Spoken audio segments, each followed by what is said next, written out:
Imagine if your grandparents grew up in Nazi Germany between 1933 and 1945, and you inherited a swastika symbol that you proudly displayed on your backpack at school.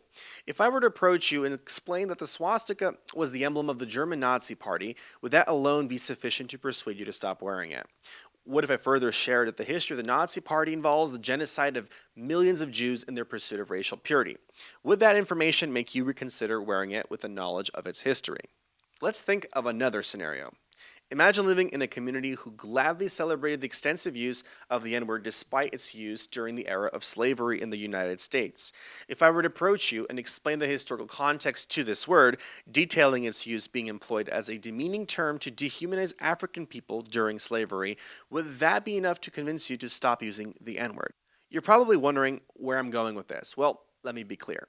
All I'm trying to convey is that history often holds significant importance in everything we do, whether it's following a particular tradition or wearing a particular symbol.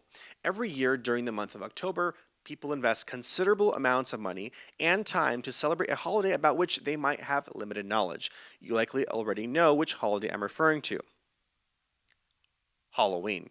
Now, this isn't a video to condemn Halloween because of how sinful it is and how Christians shouldn't celebrate it because vampires and werewolves are all of the devil.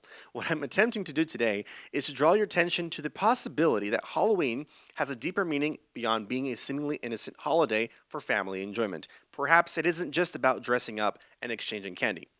Halloween possesses a rich history that you might not be fully aware of. Although it would be convenient for the holiday's history to originate from a single source, we find that the origins of many Halloween traditions stem from a combination of multiple historical influences. I like to focus our attention on Celtic culture, who some historians confidently claim to be the true origin of Halloween. Halloween's roots can be traced back to the Celtic festival of Samhain, celebrated around 2,000 years ago. Samhain marks the end of the harvest season and the beginning of winter. However, the celebration's significance goes beyond the changing of seasons. It was also believed that during this time, the boundary between the living and the spirit world became very thin. Samhain was a celebration marked by both respect and fear of the supernatural world. Historical accounts suggest during this holiday, people lit bonfires for worship and wore costumes typically made from animal heads and skins as a form of protection against spirits. Now, the intention behind these costumes was to imitate the spirits that emerged during this time and for some to remain unrecognizable to these spirits, especially malevolent evil ones that could cause harm. Now, the question you're probably asking is, why would I be worried about that? What's so worrisome about malevolent evil spirits? So be it. Well, here's my argument.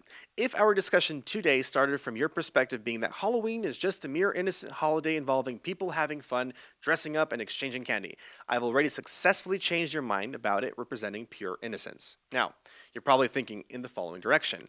If there's a potential for this story to be true, is this something I should be concerned about?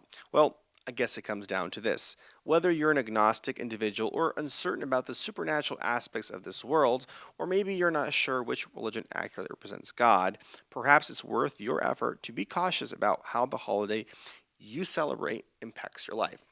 Whether you're trying to shield yourself from evil spirits or trying to mimic them, you had better ensure that it doesn't in any way lead you towards potential failure or harm from the spiritual world. Now, my question to you is this. If you found this history to be as true as the history of Halloween itself, what would you do? Would it change your perspective on this widely celebrated holiday with deeply rooted spiritual roots? Is it time to stop celebrating a holiday that may be encouraging evil spirits in today's time? Is it important to consider how the history of the holiday affects what we do today? Let us know in the comments below.